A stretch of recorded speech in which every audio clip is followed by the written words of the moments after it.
Welcome to the AEN Stories channel. I didn't set out to be the kind of man who hoarded surprises.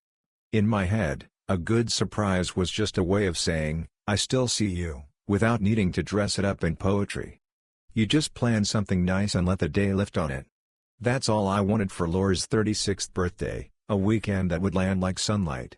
Vegas, of all places, tacky, sure, but alive. Neon, pool water, a steak dinner at some place where the waiters wear vests and the wine menu needs both hands, a show where the music is too loud and we laugh at each other in the dark. I pictured us in a room overlooking the strip, the glass reflecting colored lights across her face, both of us acting younger than we are. It was corny. It was perfect. I started saving last September. Nothing dramatic, 50 here, 100 there, all skimming off my per diems and the overtime on the Henderson job. I made a new budget spreadsheet and labeled the hidden cell L. Every time I moved the money, I imagined the look she'd make, the half smile she gets when something is unexpectedly generous, the way her shoulders ease like she's been exhaling a long time. After the holidays, I looped in one accomplice, her sister Mia. I told Mia to keep a Saturday open in March, Laura's actual birthday, and to pretend they had brunch so I could grease the logistics. Mia promised to accidentally keep their group chat thumbed toward a spa day, so Laura wouldn't smell Vegas on me. Laura and I had been married for 8 years. We weren't fragile, exactly, but we weren't brand new anymore. The early years were habits stacked like bricks, movie nights, cheap tacos, our ritual Sunday walk around the reservoir with coffees too hot to hold. Then the past couple of years got noisier, her marketing job went hybrid. My construction projects ballooned with delays, her mother had a minor stroke and didn't. We lost some softness. Fuses shortened. We argued about groceries, or I would come home to her hunched over her laptop at 10 p.m. and ask why we never ate at the table anymore. She'd say, "We can't afford the table," a joke that had a sting. But we were fine. That was my belief. We made plans, we kept them. We kissed in the morning, even if it was sometimes on autopilot. 2 weeks before March, I booked the flights with the stash money and got a deal at the Bellagio by bundling through a travel site. I printed out the itinerary and tucked it in a manila folder with a card. Inside the card, I wrote, "Pack a dress, sunscreen, and your luck." God, I was corny. I called her best friend Jenna to loop her, just as a safety net. "You're doing Vegas?" Jenna said, impressed. "Damn, Pat. She'll love that." Jenna had one of those voices that always sounded like she'd just come back from a run, breathless and honest. She asked if I needed help faking a spa confirmation, and I laughed and told her, "We're not scamming insurance here. Just tell her you're busy Saturday morning. I'll handle the rest." She promised she would. The Wednesday before Laura's birthday, Laura announced over pasta that she was going to spend Saturday with the girls at a new spa in town, something about a eucalyptus steam and heated loungers. The tone was breezy, like she was handing me a weather report. "They have this crazy cold plunge," she said, twirling linguine. Jenna said she read it's good for inflammation. "Sounds intense," I said. I tasted the words like I was taste testing a lie and wondering if it was undercooked. "I actually had a surprise plan for you in the afternoon, but maybe I can, pivot around it. When are you supposed to be done?" She shrugged. "We'll probably be wrapped by 4. Is that okay? Sorry if that messes anything up." She kissed my cheek and got up to rinse her dish. I looked down at the vegan parmesan crumbs on my plate and thought, it doesn't mess anything up. It makes the surprise cleaner. She thinks we're doing gifts and dinner. We'll be on a plane by 5. I worked Friday late so I could leave early Saturday. I told her I needed to grab supplies from Home Depot in the morning, paint, screws, a level. The truth was, I needed to get the roses, pick up the printed boarding passes, and get the small overnight suitcase I'd stashed at Mia's place. When Laura left that morning, she wore a slate blue athletic jacket with thumbholes and leggings, a tote over her shoulder that said "Support your local everything." She kissed me, quick. "Love you," she said, and then, with a mock-serious face, "Pray for me in the cold plunge." "You got this, champ," I said. I watched her put her hair into a high pony walking down the sidewalk, bouncing like it was its own metronome. Mia texted around 10, "How's the operation?" I sent a photo of the roses in the passenger seat. "Operation Scarlet," I wrote. "I'm not creative with names." She sent back 5 heart emojis. By noon, I was dressed in a crisp button-down and jeans that still had dye in them. I thought about wearing the suit jacket, then decided it was trying too hard for a spa lobby. I practiced the reveal in my head on the drive, walk in with flowers, played dumb that I'm just swinging by to say happy birthday, pivot into the Vegas card, hand her the itinerary with the flight times like a magician. She'd shriek in that laughing way she used to do when a waiter brought a dessert with sparklers. We'd Uber to the airport. I'd be the husband who still knows how to pull a rabbit out of a hat. Stupid fantasy, sure, but nothing wild. The kind of stupid fantasies marriages run on. The spa was one of those white-on-white places in the new office park by the freeway, a name like Drift or Float. The lobby smelled like lemons and money. The woman at the desk had a slick bun and a tone that suggested whispered secrets. I held the flowers in both hands, trying not to drip on the marble. "Hi," I said, with my best charming customer voice. "My wife, Laura Foster, has a booking today with some friends. I wanted to do a little surprise drop-by." She smiled in the way that says she's used to this. "Let me check." Her nails, glossy and pale as sea glass, tapped the keyboard. She frowned. "I don't see a Laura Foster on the schedule today. Was the appointment under a different name?" "She said Jenna booked it," I said, feeling the first cool thread of something slip down my spine. "Maybe she's under Jenna Jenkins?" More tapping. The lobby music was a harp playing somebody's idea of a lullaby. "We have no group booking under that name either," she said, apologetic. "Are you sure it's this location? We have a second." "She told me this one," I said. I smiled to cover the squeeze tightening in my throat.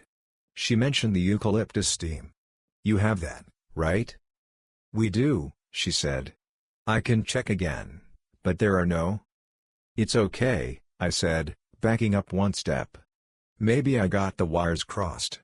I held up the flowers like a prop in a bad play. "Thank you." In the car, the air was too cold and everything smelled like the flowers, a sweet that suddenly read as fake. I sat for a beat and told myself to breathe. There are explanations for everything. Maybe they changed their minds, last second. Maybe they went to that other location. Maybe Jenna booked under Jen and it's misfiled. I texted Jenna, keeping it light, "You all finished making Laura a human popsicle yet?" No dots. I texted Mia, weird hiccup, "Spa says no booking. You hear anything?" She replied in 30 seconds, "I'm calling Jenna RN. Hold." I opened my banking app without intending to. It was almost a reflex, like checking the weather before you step outside. The joint card was the one she used most. I scrolled. Target. Starbucks. Then something line broken and hotel clean, City View Suites, Midtown. $286.45. The timestamp was 11:07 a.m. I stared at the number like I might change it by looking. Sometimes the brain insists on second drafts of reality. There was another charge underneath, City View Suites, Midtown again, $89. At 11:19. And one more, minutes later, room service, City View, $24.80. I felt the world tilt and lock at a new angle. I didn't say anything. I didn't gasp or curse the way people do in movies. I just sat there, with my phone in my hand and the flowers breathing beside me, and watched the numbers on the screen like a slow leak. The City View is in the next city over, 30 minutes on the highway. It's not fancy but it's not a motel. It has a glass-fronted lobby and a valet who wears a little cap. I knew it because we'd stayed there once when the furnace broke in January and the house turned into an icebox overnight. We had laughed ourselves warm under hotel blankets. She'd said the shampoo smelled like cucumber and money. Mia called. "Pat," she said, and I heard the quality of her voice like someone stepping carefully in a dark room. "Jenna's not with Laura." "Yeah," I said. "I figured." She said they were going to do a spa on Wednesday, but Laura never confirmed. "Jenna thought maybe you were doing something. Do you want me to come to you? Or call Laura?" "No," I said. No calls. I looked at the roses and felt suddenly furious at them, their performance of romance, their wet noses tipping toward me like they were waiting for instruction. I'm going to handle it. You're scaring me, Mia said, because she is Lauren's sister and loves her and loves me and believes in a version of the world that can be fixed with attention. Handle how? Quietly, I said. I promise. I drove to the city view. I don't know what I thought I would do when I got there. I just couldn't sit in the car with the numbers burning. The highway was all concrete and I kept to the slow lane because the world looked too bright, like someone had turned the saturation up on bad news. The hotel lobby smelled the way it always does, like citrus and carpet. I didn't go to the desk. What was I going to say? Hi, I think my wife might be cheating, can I get a room number?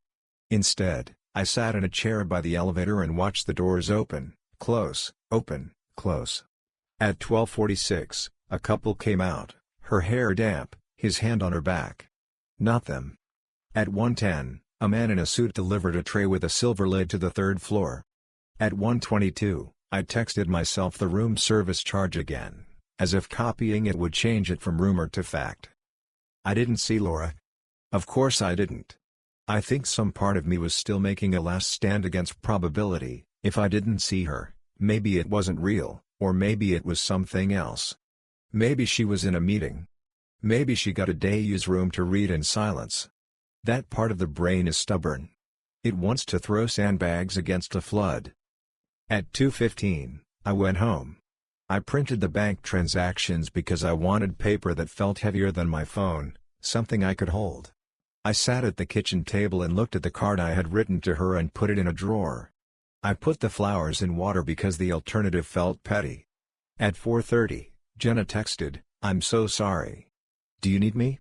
I stared at the screen and didn't answer. At 6:05, I heard the roll of a suitcase on the sidewalk. The sound was mundane and total.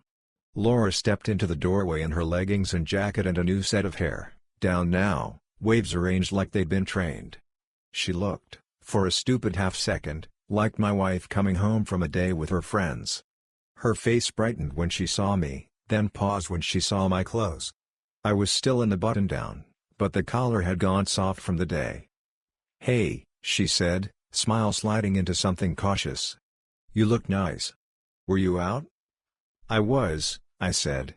I held up the envelope with the papers inside. "I also did some paperwork." She squinted at it, then at me. "What's going on?" "You weren't at the spa," I said, evenly, like I was reading a weather report of my own. "And you were here." I slid the printout onto the entry table. The top line, City View Suites, Midtown. The time. The amount. The second line, the next charge. The third, room service. For a wild second, I thought about the food. Chicken fingers? A salad? What do people eat while betraying someone? The color lifted from her face like someone had opened a drain. She didn't reach for the paper like in the movies. She looked at me instead, and there were 10 conversations in that look: fight, flight, bargain, explain. She chose something close to explain. "Pat," she said, and then stopped. "Okay," she started again, hands up like she was shaping the air. "First, please, can we talk, like, inside, not," she gestured vaguely toward the hallway and our 2 front steps, and by extension, the neighbors and God. "We are inside," I said. "Do you want to take your suitcase to the bedroom, or should I put it somewhere else?" She closed her eyes for a second and opened them. They were wet and direct. "I made a mistake," she said. This isn't how you were supposed to find out." "How was I supposed to find out?" I asked, and felt the tone of the question like iron. "On our way to your birthday dinner? When I handed you the card that said Vegas?" Her mouth opened in a startled "Oh. Vegas?" "Yes," I said, and I hated how satisfied a small, stupid part of me felt to see that land. I wanted to wound her because I was wounded. I wanted to be better than that. "It's a rickety bridge I saved for months. I wanted to surprise you. I was going to show up at the spa with flowers." I gestured toward the kitchen with my chin. "They're in the sink, in case you want to take a bath in clichés." She said something, Maybe my name or a curse or a prayer, and then she sat down on the entry bench like someone had taken her bones away. "I'm sorry," she said, small. "I'm so sorry." "I don't," she rubbed at her eyelid with the heel of her hand. It's been complicated." "Who is he?" I asked. She inhaled like she'd been underwater. "Mark," she said. "From the agency. He's separated." "Of course he is," I said. "They're always separated." "Stop," she said, a reflex. "Please. Don't." "Don't what?" I asked. "Don't make fun of your earnest adulterer? Don't say the thing that makes you feel obvious? You lied to my face about a spa, Laura. You told me to pray for your cold plunge." She flinched. "I know," she said. "I know how it looks. This was supposed to be a conversation, not God. I wasn't going to keep lying." "When?" I asked. "Before or after the birthday cake?" She looked at me with a steadiness that made something in my chest shake. "After," she said, honest because she's good at being brave when it doesn't cost much. "I was going to tell you after. I didn't want to ruin the party," I said. "Right. God forbid the cake tastes like the truth." We both sat in the entryway, two actors in the wrong scene. "Are you in love with him?" I asked, not because I wanted the answer, but because it seemed like a question that unlocked doors. She didn't answer immediately. She scratched her thumbnail against her palm and made a small sound. "I don't know," she said finally, and I believed that, which felt like a whole new species of pain. "It feels like I remembered a part of myself I thought I lost. I'm not saying that to hurt you. I'm saying it because it scares me." I nodded, the way you nod when your dentist tells you the crown will pinch. "You remembered it at the City View Suites," I said, and I couldn't stop myself from looking toward the kitchen, at the idea of those stupid flowers floating their stupid heads. She made a sound that might have been a laugh if it weren't breaking. "I deserve that," she said, which is what people say when they think the confession is the penalty. We didn't talk about details. I didn't ask what they did, what room, what angle, what words. I know some people dig because they want to salt the earth so nothing grows. I didn't want to live inside those images. I was already living in too many. We still went to the dinner. That sounds insane when I say it now, but it made a certain poison sense at the time. Her parents had planned a small family party at their place, nothing huge, just her mom's pie and a cake from the bakery on Maple. Mia and her husband would be there. A couple of cousins, her aunt. It was supposed to be part of my cover, a family stop before her night. If we didn't show up, we'd get calls. If we did, we could act our way through a few hours of script everyone already knew. We drove separately. She said she needed to freshen up, and she arrived after me. I got there early and stood in the kitchen with her mom while the rice did whatever paella rice does. Her mom asked me to taste the salt and I said it was perfect. It tasted like ashes. Mia hugged me and whispered, "Do you want to leave?" I shook my head. "Not yet." Jenna texted again, and I ignored it, which wasn't fair, but fairness had left the building. Laura came in with a cake box and a smile that looked like it had been ironed onto her mouth. She kissed her dad on the cheek and thanked her mom for the food and hugged me along, like she was tired. When our eyes met across the room, a small muscle in her left cheek trembled and stopped. I watched her place the cake on the counter with both hands as if it were heavy. I watched her laugh at something her aunt said about 36 being the new 30, and it sounded like a fork scraping a plate. We made it to dessert like we were following a map in a language we didn't speak. Her mom dimmed the lights.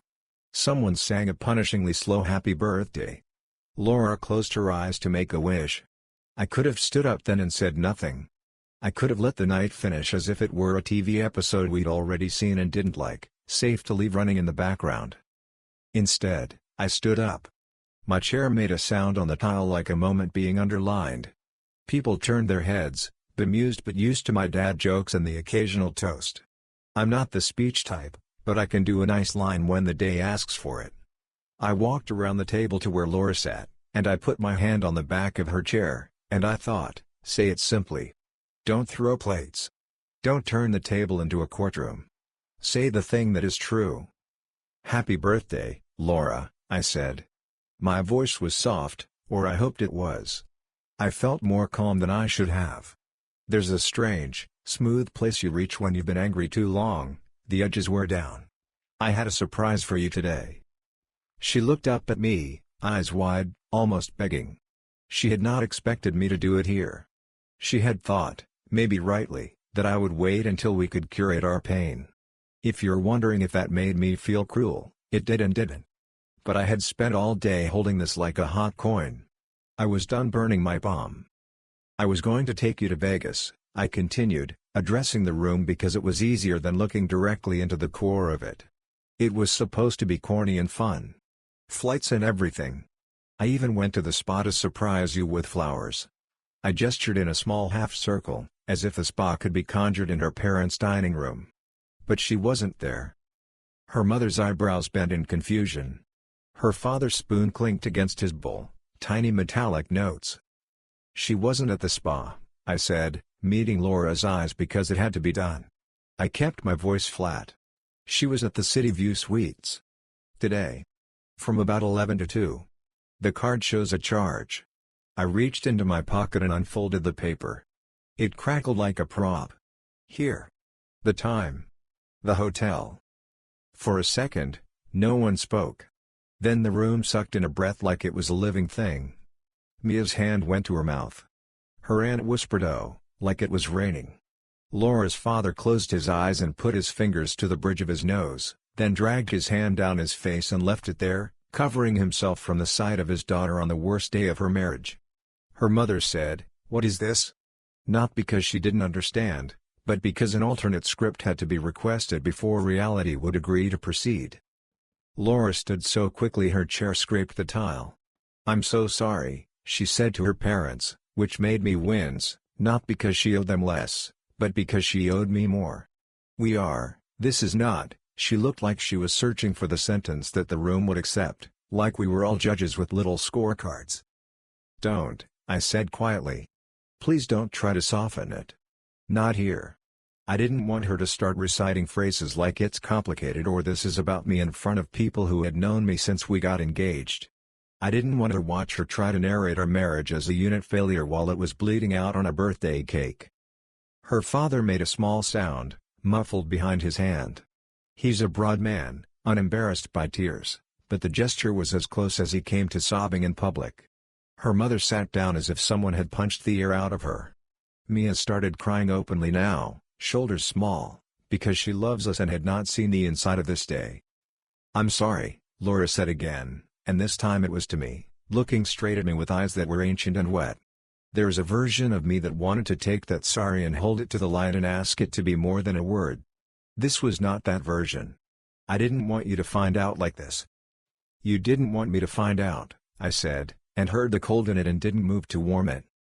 "This is family," her mom said, finally, voice sharp now in a way I'd heard only once she corrected a cousin at Thanksgiving for being cruel. "We are not doing a public scene." "I'm not trying to scene," I said, almost apologetically. I had meant to be calm. I had been calm.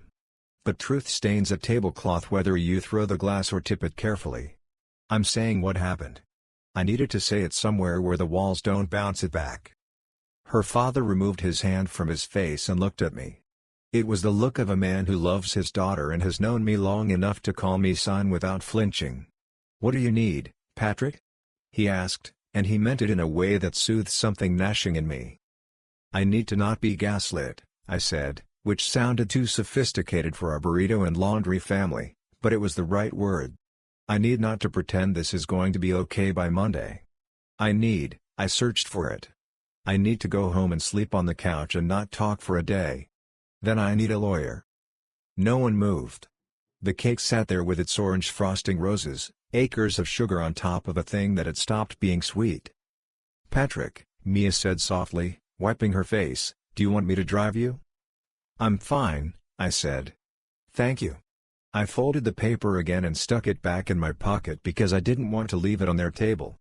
Laura stood with her arms crossed over her stomach like she was holding herself closed with her own body. I had a sudden, piercing memory of us at our wedding, her dress hitching slightly as she stepped backward to avoid my big feet on the first dance. She had laughed up at me. I had thought, this is my person to protect. It hit me now that I had been protecting a ghost for a while. I left. In the car, the silence was so big it felt crowded. I drove home. The house was dark and full of my favorite lies, the couch where we'd fallen asleep to bad documentaries, the little brass bowl where we kept our keys, the plant I always forgot to water. I took the flowers out of the sink and set them on the table. Their heads were heavy now, soaking. They looked tired. Laura didn't come home that night. At 11, she texted, "I'm at my parents'. I'm so sorry." I did not reply. At 1 in the morning, I got up off the couch because my back hurt and went into the kitchen and poured the flowers out in the sink and watched the petals tilt and catch the light. I'm not dramatic. I didn't tear them apart. I just let them be what they were, a gesture someone made in a world where gestures still meant something. In the morning, the house smelled like the remnants of the flowers in something else, metallic, like a storm. I showered and put on a t-shirt I didn't wear to bed. I made coffee and fed the cat, who does not care about human vows. I sat down with a legal pad and made a list, because lists are what I do when feelings are too big. The list said: lawyer, bank accounts, talk to me about logistics, keys, etc. Work, tell Carl I need a day Tuesday. Therapy? I put a question mark after therapy like I was trying the word on. I ripped the page off and folded it in half and stuck it under the magnet that holds the takeout menus. Then I stood in the doorway and looked out at our street, which looked exactly like it always does on a Sunday. A neighbor jogged past in neon. A kid rode a scooter in too large helmet. The world had the nerve to keep doing what it does. It angered me and comforted me both. Laura texted again around 9, "Can we talk later today? I want to explain. I know I don't deserve you listening, but I hope." I stared at it. I thought about how much I wanted to ask her anything that would make it smaller. I wanted the numbers to have an alternate reading. I wanted there to be a story where she had gone to a hotel to cry. I wanted the friend to be a cousin named Mark who needed a place to lay his head. But one of the only adult lessons I've really learned is that sometimes the smallest story is the real one, and adding decoration just buries you in the mess afterward. She wasn't at the spa. She was at the city view. The rest is garnish. Tomorrow, I texted back. No parents. No one else. Tomorrow. She sent a heart, the pale gray kind. It felt like a stamp on the envelope of something I didn't plan to open. I went to my office and pulled down the manila folder that said L. The Bellagio reservation stared at me, all those cheerful confirmation numbers that couldn't lift their heads. I thought about ripping it up but kept it. I'm practical.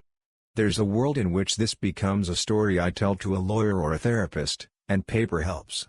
I put the folder back. I sat at the desk with my coffee and felt it go cool and didn't drink it. At noon, Mia came by with a bag of muffins and a look like a fire had reached her door. She hugged me at the threshold. "I'm so sorry," she said into my collarbone. "It's not your fault," I said. "I know," she said, drawing back. "It's just I know." She looked at the flowers on the table, now slumped, and made a face, but she didn't comment. We sat and ate muffins and talked about logistics because logistics pull you forward when emotion tries to press you flat. "Do you think she'll end it?" Mia asked at one point, tentative. "That's a question for her," I said, and it was not unkind, just true. My question is different. What's yours? "Do I want to live in a house where something like this happened?" I said. "Even if the curtains are the same, and the bed, and the couch. Do I want to live with someone who chose to lie about a spa when she could have told me she was drowning?" I made a little motion with my hand that could have meant any number of gestures, bailing water, opening a door, waving goodbye. Mia looked at her hands. "She told me she was lonely," she said, voice small. "I told her to talk to you. I thought she did, and you fought, and you'd figure it out. I didn't think," she trailed off. "She did talk to me," I said. "But she talked like a diplomat. Vague. We've lost something, that kind of language. Which, you know, is true. We built a life and then we stopped polishing it." I looked at the table. I was literally planning to put us under neon and let strangers' music remind us how to be idiots about each other again. Mia's eyes filled. "I hate that you're still kind," she said. "I hate that about you, because I love it." "I'm not kind," I said. "I'm just tired. Kindness is what you do when you're rested. This is a truce with exhaustion." She laughed, wetly. "You should write that down." "I will," I said, "in my future self-help book for men who thought Vegas could fix their marriage." We didn't solve anything. That's not how this segment ends. After she left, I put the flowers in the trash gently because I couldn't bring myself to smash them. I called a lawyer whose name Carl had given me after his divorce last year. I made an appointment for Tuesday. I texted Laura that we'd meet at noon at the park 2 blocks over. That night, I slept in the bed. It felt like a test I didn't know the terms of. The sheets smelled like our detergent, which is cotton and fake ocean. The den where Laura usually sleeps was cold and stubborn. I lay on my back and stared at the ceiling and thought about the number 1107, and then 1119, and then 1124, as if they were coordinates on a map where I could go and find my former life, squat in the brush, and watch it without changing a thing. The next day, we sat on a park bench under an elm and talked. It wasn't cinematic. No one screamed or threw anything or fell to their knees. She cried. I didn't. She told me things I half knew and things I didn't. She said she felt like she'd vanished into her tasks. She said she had tried to find the door out of that but the door kept moving. She said Mark listened to her describe the ways she sometimes hated herself for wanting less and somehow made it sound like a prayer. She said she had planned to end it, then planned to tell me, then planned to hold it until after the weekend because she didn't want to poison the party. She said she was weak. She said she wasn't making excuses. I told her I'm not a judge. I told her I don't know yet what I want, only what I don't want, to be the man who learns to twist himself around this and call it a knot that keeps us together. I said we'd take space. I said we'd get a counselor even if we ended it, because there's postmortem to do, and I don't want to drag my rot into the next house. We stood to leave. She reached out, then thought better of touching me, then put her hands in the pockets of her jacket. I love that you planned Vegas, she said, small. I love that I planned it, too, I said. I love the guy who planned it. I'm going to try to be someone he can stand. She nodded. We walked different directions. I don't have a ribbon to wrap on this. The lawyer appointment is Tuesday. The counselor is Thursday. I keep finding small cruelty in myself that I'm choosing not to feed. I keep finding small softness in her that I'm not mistaking for salvation. I threw away the flowers. I kept the folder. I canceled the Bellagio with a fee.